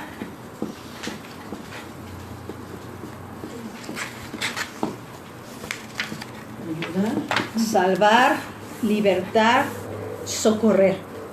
Entonces la raíz del nombre Yehoshua. Entonces Yehoshua significa Yahweh salva, ¿ok? El que es, el que existe, el que era, salva, ¿no? El Dios Todopoderoso es el que salva, ¿no? Entonces Yahweh es el nombre personal del creador del universo. También hay mucha discusión de cuál es la forma correcta de pronunciar el nombre del creador. Tampoco sufras. Su nombre significa el que existe, el que es, el que era, el que ha de venir, el siempre eterno. Eso es lo que significa el nombre del creador. Y la raíz del nombre del Mesías es salvar, ayudar, socorrer. Entonces, Yahweh socorre, o Yahweh liberta, o Yahweh salva. El nombre largo, Yehoshua, ¿no? Josué. Ahora, hay una forma corta de pronunciar el nombre Yehoshua, que es el nombre Yeshua. En general vamos a conocer al Mesías como Yeshua. En el Antiguo Testamento vas a encontrar 2 veces o más el nombre Josué. Aparte de Josué el libertador, el discípulo de Moisés, vas a encontrar a un sumo sacerdote que representa al Mesías que lleva este nombre. Fíjate qué cosa más maravillosa, que ya sabíamos cómo se iba a llamar el Mesías. O sea, Ya no sabemos no puede tener otro nombre. No. Leímos en Isaías que será llamado Emmanuel, pero Emmanuel en hebreo significa... Pero Yehoshua vas a encontrar en el libro de Esdras. Vamos a Esdras. Esdras, capítulo 2, versículo 2, dice así. Voy a ver desde el 1. Estos son los hijos de la provincia que subieron del cautiverio, de aquellos que Nabucodonosor, rey de Babilonia, habían llevado cautivos a Babilonia, que volvieron a Jerusalén y a Judá, cada uno a su ciudad. Entonces están volviendo de la deportación de Babilonia. Y los que vienen, los cuales vinieron con Zorobabel. Jesúa, dice ahí Jesúa, ¿ya viste Jesúa? Esdras 2:2. Los cuales vinieron con Zorobabel, dice Jesúa. Nehemías, Seraías, Relaías, Mardoqueo, Bislam, Mispar, etc. Bueno, Jesúa realmente en hebreo es Yeshua. En el 2 dice Jesús. Dice Jesús, Esdras 2:2. Esdras 2:2. Es Josué, ¿no? Ajá. Pero ahí dice nombre corto, ahí dice Yeshua, ahí no dice Yehoshua. Por eso lo transliteraron al español como Jesúa. Yeshua. ¿Okay? Por esta dificultad del sonido Y, del latín, se translitera al Los español cuales como vinieron con Zorobabel. Yeshua. Ajá, y dice Jesúa. ¿Lo tienes como Jesúa? Es que dice, partieron con Zorobabel, Josué, Nehemías, Seraya, Okay. Relaías. En el tuyo dice Josué, interesante en tu traducción. En mi traducción dice Jesúa, y la mayoría de ustedes dice Jesúa. Sí, la mayoría dice Yeshua. Ok, dice Ese está Jesúa. perfecto. ¿Cómo dice la tuya? Josué. Dice, partieron con Zorobabel, Josué. Ah, Josué. Ajá. ¿Por qué te pusieron a Josué? Porque lo vas a encontrar en Zacarías capítulo 3. Vete a Zacarías. Zacarías 3, de esa Biblia. Ajá, Zacarías, no está Zacarías. Para que Zacarías, capítulo 3. Vamos a Zacarías capítulo 3. Dice, me mostró al sumo sacerdote Josué. Ahí sí dice Yehoshua, el cual estaba delante del ángel de Jehová, y Satanás estaba a su mano derecha para acusarle. Y dijo Jehová a Satanás, Jehová te reprenda, oh Satanás, Jehová te ha escogido a Jerusalén, te reprenda. ¿No es este un tizón arrebatado del incendio? Y Josué, ahí dice Yehoshua, estaba vestido de vestiduras viles y estaba delante del ángel. Y habló el ángel y mandó a los que estaban delante de él diciendo, quitadle esas vestiduras viles. Y a él le dijo, mira, que he quitado de ti tu pecado y te he hecho vestir de ropas de gala. Versículo 5, Zacarías 3:5. Después dijo, pongan mitra limpia sobre su cabeza. ¿De qué lo están vistiendo? De sacerdote. De sacerdote. Muy bien. Sobre su cabeza, y pusieron una mitra limpia sobre su cabeza, y le vistieron las ropas, y el ángel de Jehová estaba en pie. Y el ángel de Jehová amonestó a Josué y a Joshua diciendo, así dice Jehová de los ejércitos, si anduvieres por mis caminos y si guardares mis ordenanzas, también tú gobernarás mi casa, también guardarás mis atrios, y entre estos que aquí están te daré lugar. Escucha pues ahora, Yehoshua, Josué, sumo sacerdote, tú y tus amigos que se sientan delante de ti, porque son varones simbólicos. He aquí, yo traigo a mi siervo el renuevo, Notzrim, porque aquí, aquella piedra que puse delante de Yehoshua, sobre esta única piedra, hay 7 ojos. He aquí yo grabaré su escultura, dice Jehová de los ejércitos, y quitaré el pecado de la tierra en un día. ¿Quién pudo quitar el pecado de la tierra en un día? Ahí dice Josué. Josué. Y Yehoshua. Aquí dice también, esta traducción también dice Josué. Josué. Te estoy diciendo Yehoshua para que identifiques que cada vez que aparece la palabra Josué en hebreo dice Yehoshua. Yehoshua, que es Jesús. Que es la transliteración al español como Jesús. ¿Quién quitó en un día el pecado del mundo? Jesús, Yehoshua, El Salvador. el Salvador. Entonces, he aquí, dice Jehová de los ejércitos, cada uno de vosotros convidará a su compañero debajo de su vid, debajo de su higuera. Entonces, son simbólicos este sumo sacerdote Yehoshua. porque hará subir a su siervo el Notzrim, el Nazareno. El Netzer, el renuevo, ¿ok? Aunque no sé si aquí dice Netzer, no, aquí dice Semaj, el brote. El brote, el renuevo, ¿ok? ¿Notzrim? Entonces, No, aquí es otra palabra, aunque tiene la misma raíz. Semaj. El Semaj, ¿ok? Pero es el mismo concepto del renuevo, la rama, la raíz, ¿no? De la tribu de Semaj, ¿cómo? la escribe con TS o TZ, Semaj con J al final, Semaj, ¿ok? Renuevo. Entonces fíjate qué hermosa combinación entre el renuevo y el sumo sacerdote que se llama Yehoshua. Y viste que en el libro de Esdras, a este mismo sumo sacerdote que viene con Zorobabel, también se le conoce como Yeshua. Entonces Yeshua es como un nombre de cariño o un nombre corto para el nombre Yehoshua. Entonces Yeshua y Yehoshua son el mismo nombre, ¿de acuerdo? Y Josué y Jesús y Jesúa en algunas traducciones, ¿ok? Entonces en la transliteración de Jesús, Jesúa o Josué estamos hablando del mismo nombre, Yehoshua o Yeshua. Es importante que les dijeras a los nuevos que esta Biblia es 100% hebrea, porque claro, originalmente, claro, son los hebreos. Por supuesto. Entonces, Dios, esta es la palabra de Dios a los hebreos. Sí. Y los que queramos unirnos al pueblo de Dios, quedamos injertados, ¿no? Claro. Injertados en el pueblo de Dios, al aceptar, desde luego, la palabra de Dios, claro. Entonces, si no aceptamos, esta palabra es escrita por hebreos en una cultura hebrea. Por eso era importante explicarles el asunto de la boda hebrea, ¿no? La boda hebrea es cultura hebrea. Sí, de la Biblia, ¿no? Exacto. Sí, ¿Y por qué tenemos diferentes versiones? Bueno, porque ninguna traducción es perfecta. O sea, cuando decimos la versión latinoamericana o la versión Reina Valera o no sé quién trae la Biblia de las Américas. A mí me gusta la Biblia textual. ¿Por qué hay tantas versiones de la Biblia, no? La Biblia de Jerusalén, y de la Biblia Reina Valera tenemos la Biblia Valera, la del oso, la 60, la 1909, tenemos la nueva versión internacional y nos hacemos bolas. Bueno, ¿cuál es la Biblia buena, no?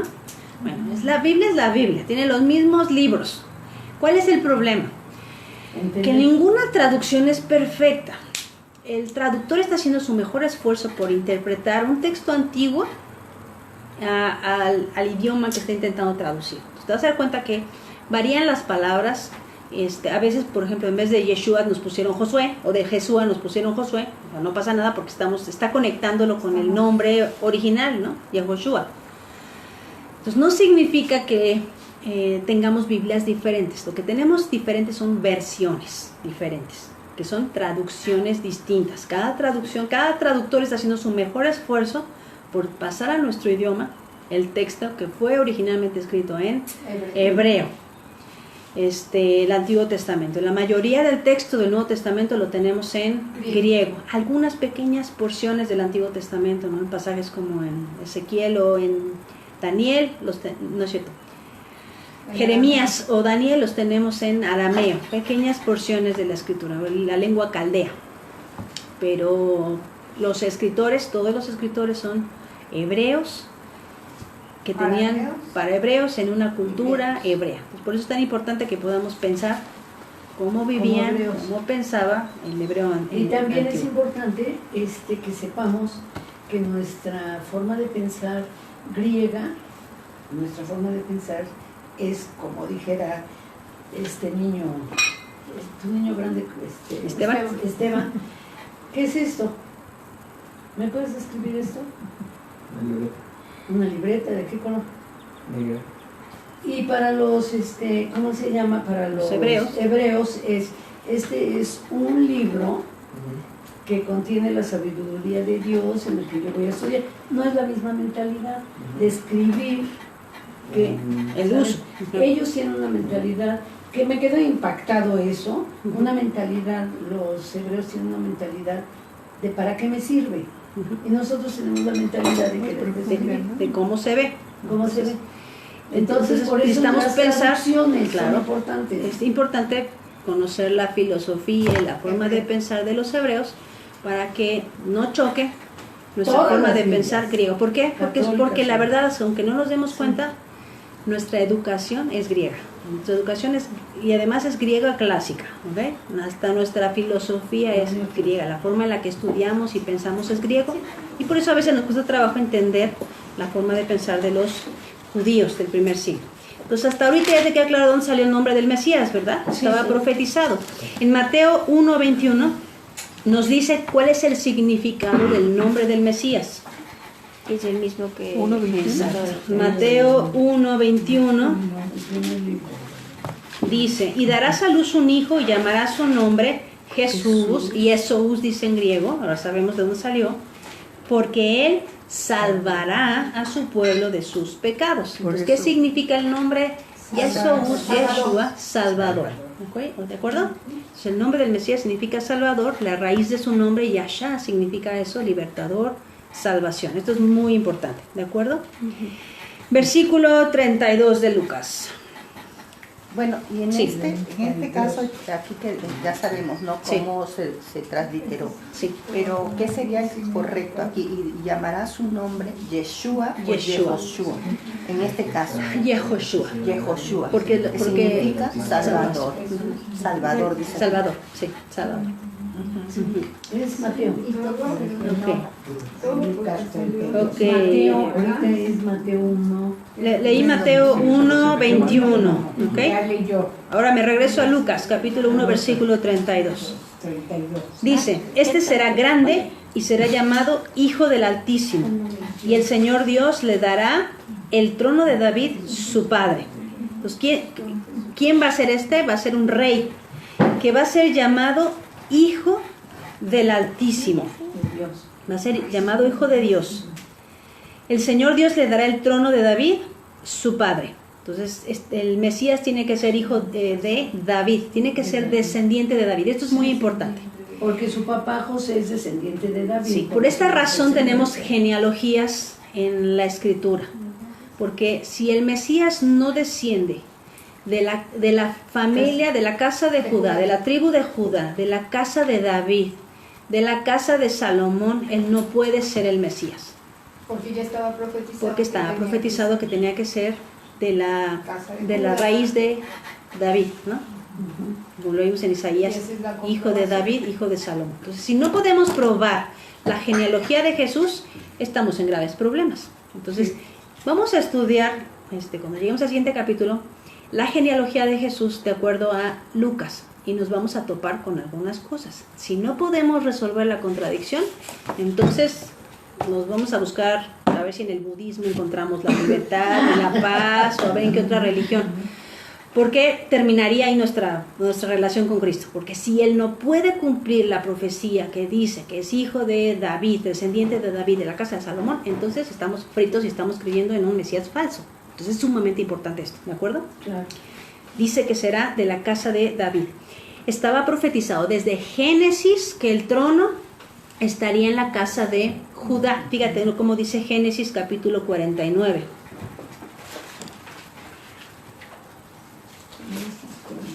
Versículo 8.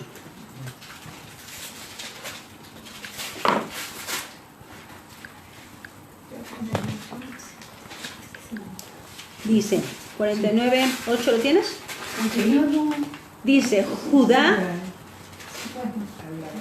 te alabarán tus hermanos, tu mano en la cerviz de tus enemigos. Los hijos de tu padre se inclinarán a ti. ¿Qué le está dando Jacob a Judá? El cetro. El cetro, la autoridad. Cachorro de león, Judá. Por esta razón al Mesías se le llama el león de la tribu de Judá. De la presa subiste, hijo mío, se encorvó, se echó como león, así como león viejo, ¿quién lo despertará? No será quitado el cetro de Judá, ni el legislador de entre sus pies, hasta que venga Silo, y a él se congregarán los pueblos. Eso quiere decir que tiene que haber rey de la tribu de Israel hasta que llegue Silo. Entonces, mientras haya Silo, mientras llegue el enviado, tiene que haber Silo es enviado. Silo significa en hebreo enviado, o la raíz de Silo, Shiloh, es Shalá, que significa tener paz. Entonces el que trae paz, el que trae la paz. Y Shiloh en la escritura, en el Antiguo Testamento y desde la perspectiva de los judíos, es un apodo que se le designa al Mesías. Entonces, hasta que venga Shiloh, el Mesías, tiene que haber trono en la casa de Judá. Tiene que haber una autoridad o legislador o ley o rey de la casa de Judá. Ahora fíjate qué cosa más impresionante. Tenemos las genealogías de la genealogía de Jesús descrita en 12 evangelios, en Mateo y en Lucas, porque para los judíos era muy importante saber de quién eran hijos, de a qué tribu pertenecían. Entre muchas cosas, porque tenían que saber si pertenecían a la familia de los sacerdotes, de los levitas, o si pertenecían a la familia de los reyes, y a quién le tocaba la autoridad, ya fuera en la casa de Aarón o en la casa de Judá. Por esta razón, registraban meticulosamente sus genealogías. Y entonces cuando se presentaba un niño en el templo se registraba. Uno nació Yeshua ben Yosef.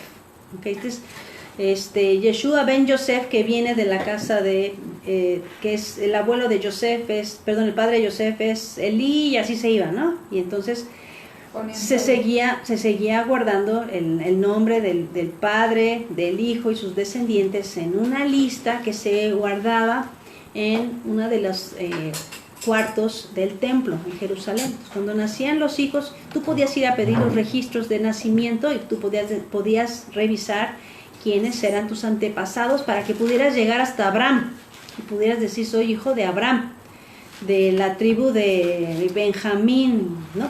Pablo podía decir eso de él mismo, ¿no? Estamos hablando del del siglo I después de Cristo, y un hebreo puede decir: yo soy de la tribu de Benjamín. ¿Cómo puedes saber que eres de la tribu de Benjamín? Pues porque hay registros. ¿Cómo podemos saber que Jesús es hijo de Joseph, de la casa de Judá? Pues porque los registros están guardados en el templo. Ahora, ¿qué pasó en el año 70 después de Cristo? Se los quemaron. Llegaron las hordas de Tito y destruyeron el templo y quemaron el templo y no dejaron piedra sobre piedra.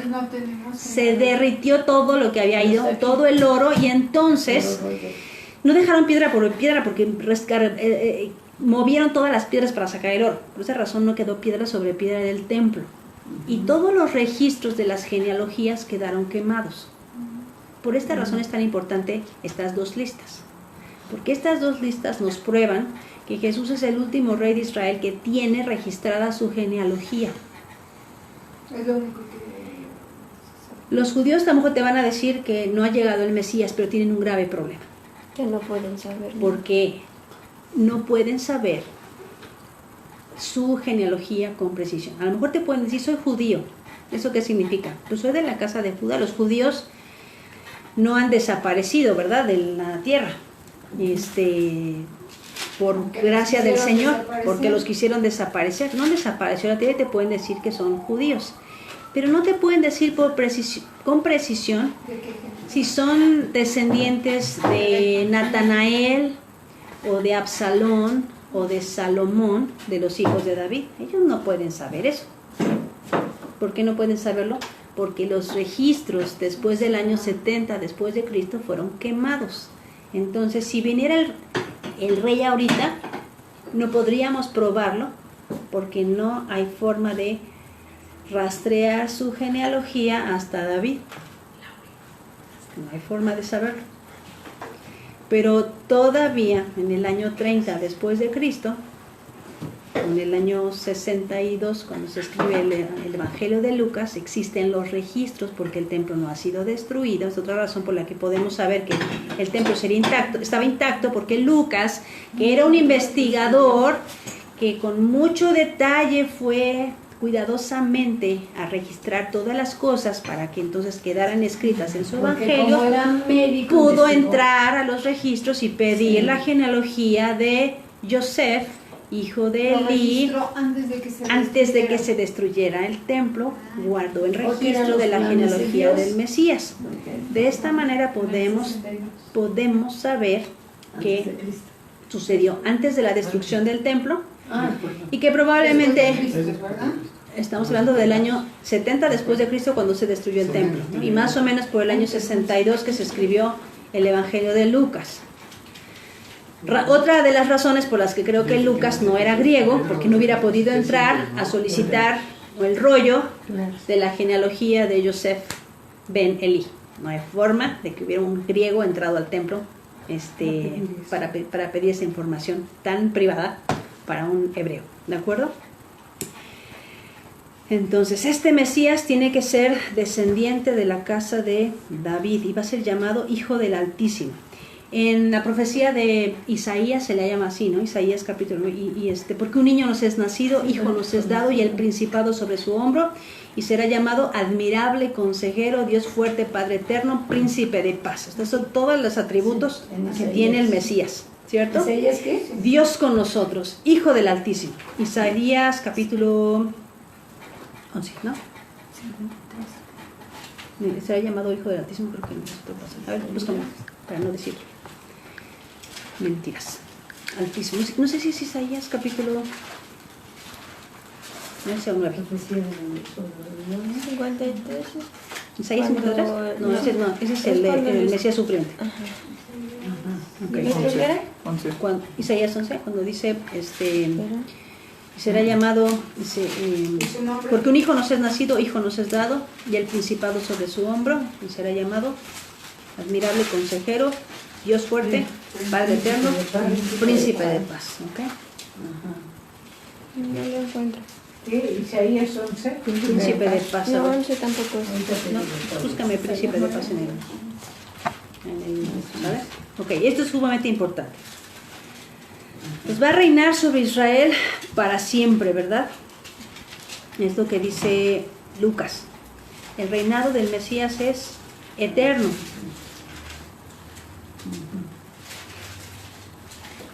No va a tener fin.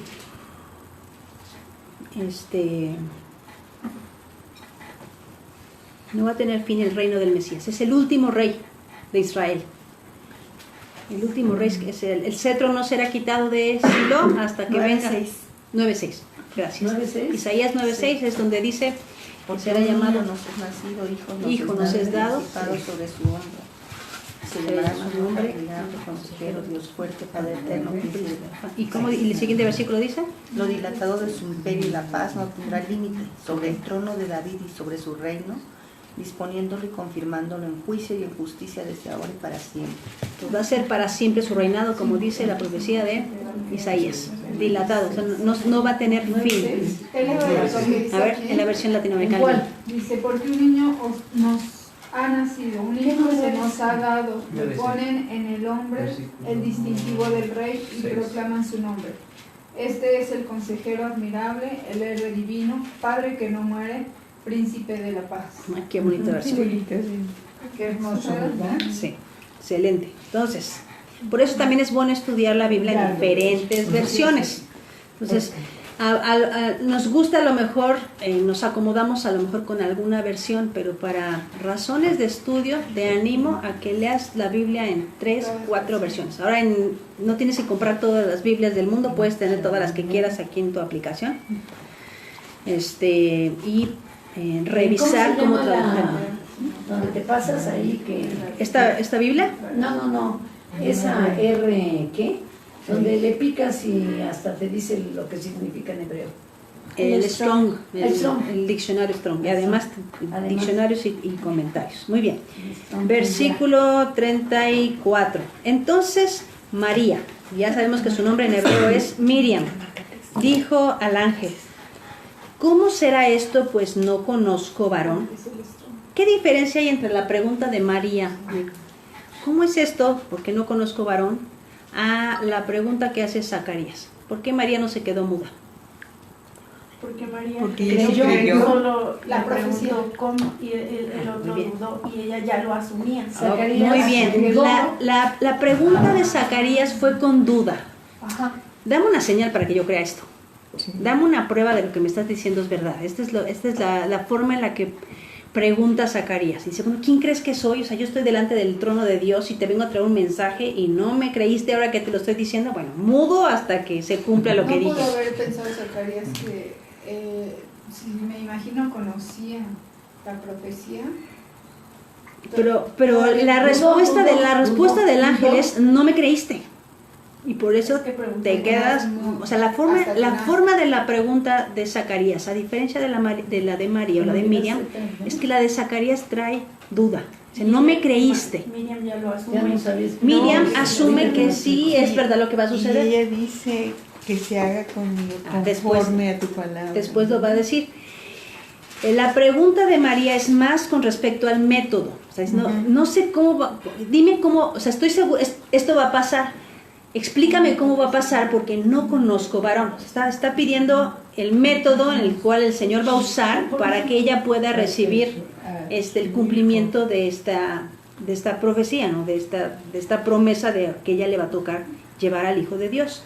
Entonces responde el ángel y le dijo, el Espíritu Santo vendrá sobre ti y el poder del Altísimo te cubrirá con su sombra, por lo cual también el santo ser que nacerá será llamado Hijo de Dios. Santo ser.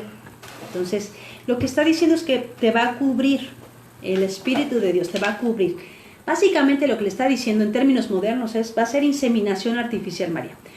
Para nosotros no sería raro, porque en esta época una virgen podría concebir a través de inseminación artificial, ¿cierto? Sí, sin conocer varón. Entonces, nos es más fácil ahora entenderlo desde esa perspectiva. Por supuesto. Las cosas. Por supuesto, pero sería una virgen que no conoció varón, por inseminación artificial podría tener varón. Evidentemente en el primer siglo no hay forma de hacer eso, ¿verdad? No existe la ciencia ni la tecnología para hacer eso. No, y aquí claro le dice que el Espíritu Santo la va a cubrir, o sea, es decir, la gloria de Dios, este es el concepto de la sombra de Dios, la gloria de Dios la va a cubrir y en estos términos, por inseminación artificial, María va a concebir sin necesidad de conocer varón. Por eso esto es la señal, es milagroso, es una señal milagrosa, ¿verdad? Es el milagro del que hablaba Isaías. Exacto, entonces por esta razón María pregunta el método, o sea, ¿cómo puede ser que yo vaya a concebir? Estoy desposada, pero no conozco varón, estamos en este periodo de espera en el que el novio fue a preparar la casa, todavía no vivo con él.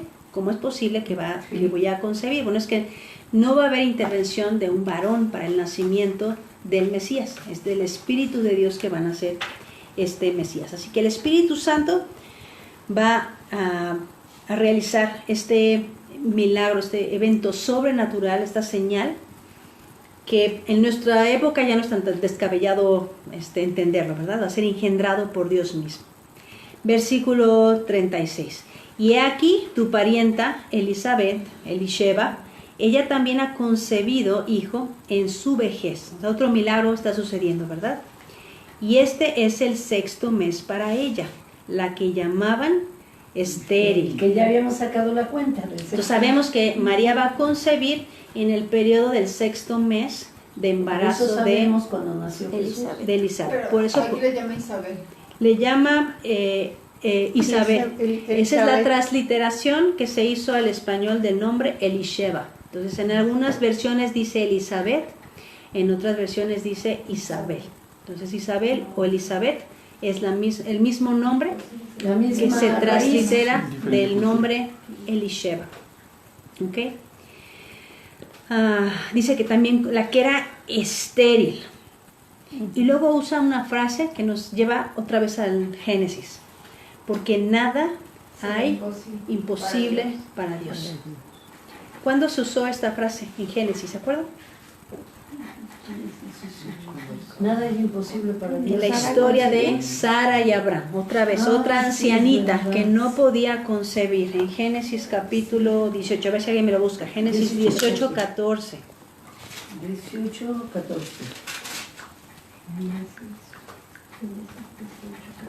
Como dice. ¿Y hay para Dios alguna cosa difícil? Al tiempo señalado volveré a ti, y según el tiempo de la vida, Sara tendrá un hijo.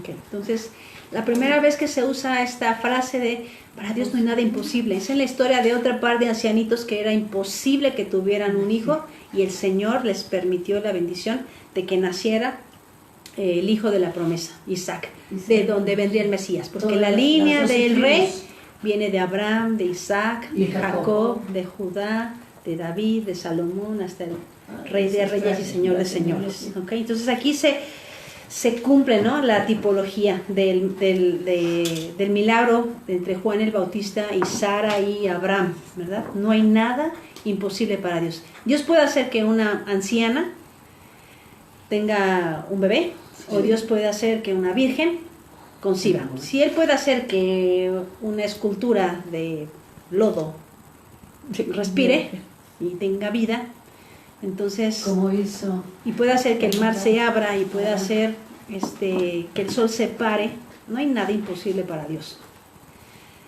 Evidentemente quienes creen en un Dios creado por el hombre no pueden creer en milagros, ¿no? Pero cuando creemos en un Dios que puede hacer todas estas cosas que estamos viendo, ¿no?, la luz, el sol, solo diciéndolo, porque Él diga es posible que una mujer estéril tenga un bebé o que una virgen, una doncella, dé a luz un hijo.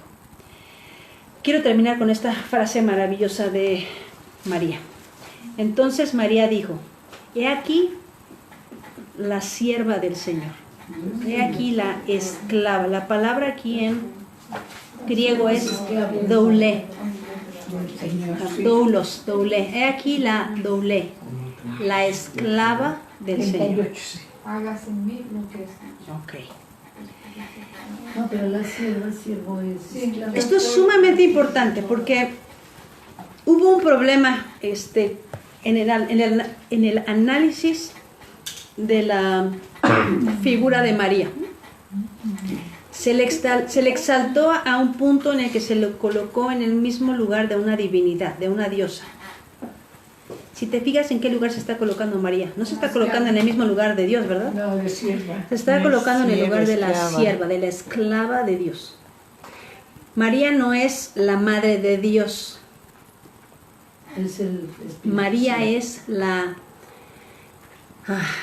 el vientre que llevó al Hijo de Dios. Aunque sí en la carne se convirtió en su mamá, ella solamente fue en inglés digamos el surrogate mother, ¿no? El vientre que fue prestado para este uso honroso de llevar al Hijo de Dios. Pero ella no creó al Hijo de Dios, o sea, no es creadora, ella solamente es receptora de esta bendición y dio a luz al Hijo de Dios. Es el Hijo de Dios, no es que ella creó al Hijo de Dios. Y María se coloca en esta posición de sierva, de esclava. Pues no está en el mismo nivel de Dios, o sea, no es Dios Padre y María la Madre. Está consciente de lo que es. Se le acaba de decir que recibió la bendición, va a recibir esta bendición por gracia de Dios, o sea, no se lo merecía, no fue por sus méritos. Ella se declara a sí misma esclava, sierva, y dice, y va a decir, hágase conmigo, ¿cómo dice? Conforme a tu palabra. Hágase conmigo conforme a tu palabra. O sea, que se haga conmigo como tú quieras. No voy a hacer mi voluntad, no voy a ponerme en una posición en la que no debo, yo soy tu esclava. Si tú quieres hacer esto conmigo, qué bendición, gracias, estoy dispuesta a hacer esto. La verdad, cuando estaba leyendo dije, o sea, tienes que pensar en lo que implica para una doncella, una jovencita de a lo mejor 14, 15 años, que vengan y le digan, vas a quedar embarazada en esa cultura. Si en esta cultura es un drama, quedar embarazada antes de casarse, imagínate hace 2000 años, cuando la ley de Dios se aplicaba como la Constitución.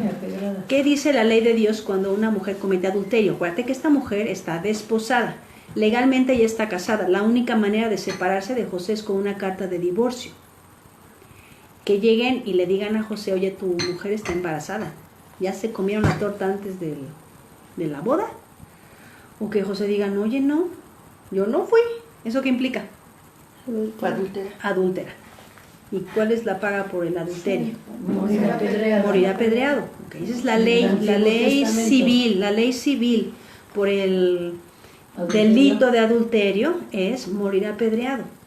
Cuando María se declara esclava de Dios, que el Señor haga conmigo lo que Él quiera, su declaración va más allá de lo que podemos siquiera imaginar. O sea, esta mujer está diciendo, estoy dispuesta a morir. Estoy dispuesta a que mi reputación quede dañada para siempre, porque además va a quedar dañada para siempre. O sea, todavía en el tiempo de Jesús, a los 30 y tantos años, van a decir que Él es bastardo. Que sí lo dijeron. Sí lo dijeron. Sí. O sea, tú lo puedes leer en Juan, no me equivoco, Juan 5, Juan 8. Este no es el hijo de José. O sea, y cuando Jesús dice, ustedes no son hijos de Abraham, nosotros somos hijos de Abraham, no somos hijos de fornicación. Casi como otros, ¿eh? Nosotros sí sabemos de dónde ven. Yo no sé tú, pero, ¿no? Así se atrevían a hablarle a Jesús, ¿no? ¿Por qué? Porque por ahí ahí se corría el rumor de que María había fornicado y por esta razón había tenido el hijo antes de que se celebrara la fiesta de bodas. Por esta razón José la quiere, que es justo, la quiere dejar en secreto, porque él sabe que si la declara, ¿no? La descubre, va a morir apedreada. Entonces, el asunto de dejarla secretamente, ¿qué es lo que está diciendo? Bueno, ella ama a otro hombre. No. Es lo que piensa José. Lo que piensa José es, ella ama a otro hombre, tuvo relaciones con otro hombre, por esta razón prefiero dejarla en secreta para que siga su vida y no muera apedreada. Estaba dispuesto José a decir, bueno, ni modo. Pero el ángel le fue a decir. Por eso después el ángel va a decir, no temas tomar a tu mujer, María tu mujer, ¿verdad? Entonces María está ahora, existe la posibilidad de que su esposo la deje, y que se quede, o que la apedreen, que su reputación quede dañada, que el marido la abandone con un bebé, y que todo este proceso le va a traer sufrimiento. Esto es seguro que le va a traer sufrimiento, porque además siendo una mujer justa, ella también conoce la profecía. Sí, porque los niños de aquella época se aprendían de memoria la escritura. Ellas sabían que la profecía de Isaías, que decía que iba a sufrir, que iba a ser horadado en sus manos y en sus pies. Eso dice la profecía de Zacarías, que iba a ser traspasado por nuestras transgresiones. Entonces María no estaba ignorante de lo que significaba ahora el trabajo que venía para ella, declarando con su boca, lo que quiera, Señor. O sea, si tú me quieres usar y tengo que pasar por sufrimiento, aún si tengo que dar la vida, porque así lo decides, está bien. O sea, haz conmigo lo que quieras. Me gustaría que nos fuéramos con este pensamiento. ¿Podríamos decirle al Señor lo mismo? Cueste lo que cueste. No importan las circunstancias, Señor, no importa la prueba en la que tenga yo que ser sometido, no me importa lo que diga la gente, no me importa lo que tenga que pasar. Soy tu esclavo, soy tu esclava, haz conmigo lo que quieras. Por esta razón, María no es cualquier mujer. No estoy diciendo que sea cualquier mujer, es una mujer muy especial. Claro. Hay que ponerla en el lugar correcto, ¿verdad? No es una divinidad. No podemos orarle a ella porque no es Dios, ¿no? En el momento en que dices, le voy a orar a María, la estás colocando en una posición de divinidad, como si ella pudiera escucharte donde quiera que estés, ¿no? Entonces solamente Dios es omnipresente. Entonces no podría ser ella omnipresente. No necesita Dios intercesor, porque dice la Escritura, solo hay un mediador, ¿no? Entre Dios y los hombres, Jesucristo hombre. No necesitamos otro intercesor, el Mesías cumple con ese trabajo. Podría decirles a ellos, porque aquí en Éxodo 20 dice, no te harás imagen ni semejanza de lo que está arriba en el cielo, ni abajo en la tierra, ni en las aguas debajo de la tierra. Ni en las aguas debajo de la tierra. Entonces no te inclinarás a ellas, o sea, las imágenes, ni las honrarás, porque yo soy Jehová, tu Dios, fuerte, celoso, que visito la maldad de los padres sobre sus hijos hasta la tercera, cuarta y quinta generación de los que me aborrecen. Sí. Bueno, cuarta. Sí. Perdón, Hasta la cuarta generación, sí. Sí, o sea, por eso hay que tener mucho cuidado de entender la posición de cada persona en la Escritura, ¿no? Y yo creo que María nos dejó clarísimo cuál era su posición. Ella misma lo declaró, ¿no? Y además lo va a decir, si lo vemos, la próxima semana vamos a estudiar un canto que escribió María. ¿Sabías que hay un canto? Sí, yo sí hay un canto. ¿La Magnificat? La llamaron así, el Magnificat de María. No tiene nombre realmente en la Escritura. Es un canto que no. O sea, ese fue un nombre que después se le agregó al canto de María. Ese canto lo escribió María. Y el mismo pasaje del canto de María dice: en Dios mi Salvador. O sea, María sabía que necesitaba Salvador, ¿no? Que el Dios estaba mandando al Salvador porque ella también lo necesitaba, ¿no? Entonces, María fue escogida por gracia de Dios, no por méritos propios. María se declara a sí misma la sierva de Dios, y María va a declarar: yo necesito Salvador, ¿no? Si yo necesito Salvador, ¿eso qué significa? Que soy humana mortal. Que es una mortal igual que nosotros, escogida por Dios, Sí, claro. porque además tenía cualidades muy particulares, ¿no? Por gracia de Dios, y porque tenía también Porque se entregó a Dios totalmente. o sea, esta declaración de fe, ¿no? Lo prueba, ¿no? Haz conmigo lo que quieras. O sea, si tengo que dar la vida para que cumplas tu plan, estoy dispuesta, ¿no? Entonces, quisiera que nos fuéramos con este pensamiento, ¿no? Esta es la clase de personas, ¿no? Este es el tipo de adoradores que está buscando el Señor, ¿no? Que le adoran en espíritu y en verdad, ¿no? Que están dispuestos a decir: conforme a tu palabra, como tú dices que se tienen que hacer las cosas, así lo quiero hacer, ¿no? Que se haga conmigo. Yo soy tu esclavo, yo soy tu sierva, ¿no? O tu siervo. Yo quiero hacer lo que tú quieres y que se cumpla en mí tu plan, ¿no? Entonces, maravillosa historia. Ahí nos quedamos y la próxima semana analizamos este maravilloso canto de María. De acuerdo, que el Señor les bendiga. Nos vemos la próxima semana. Gracias.